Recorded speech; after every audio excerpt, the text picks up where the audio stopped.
Découvrir l'histoire urbanistique de La Roche-sur-Yon, c'est ce que propose cette exposition où l'on retrouve différents plans, croquis, tableaux ou encore maquettes. Une exposition qui se fait sous le regard de celui qui a décidé de la création de la ville. Le seul qui ait pris la décision de transférer le chef-lieu de la Vendée de Fontenay-le-Comte à La Roche-sur-Yon, c'est Napoléon Ier. Alors à partir de là, il s'agissait de construire une ville nouvelle et aussi d'y implanter les grands édifices administratifs et de pouvoir autour de la place Napoléon.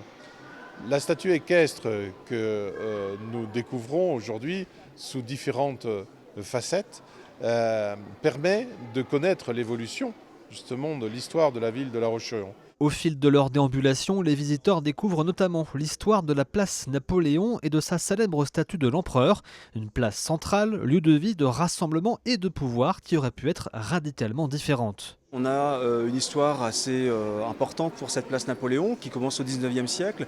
Moi, pour ma part, j'ai eu envie de parler des années 1960, 70, 80, avec en effet les projets les plus fous pour la place Napoléon.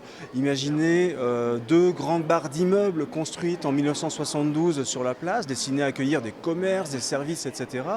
Imaginez sur la rue Georges Clémenceau des tours mesurant jusqu'à 60 mètres de hauteur. Donc des tas de projets qui finalement traduisent une idée de réinventer la ville, de renouveler la ville, de dynamiser la ville.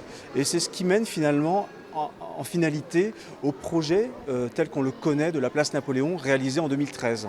L'exposition au cœur d'une ville impériale se tient jusqu'au 2 mars prochain dans le cadre des 220 ans de la création de La Roche-sur-Yon par Napoléon Ier. Elle permet aux visiteurs de mieux comprendre la cité dans laquelle ils vivent.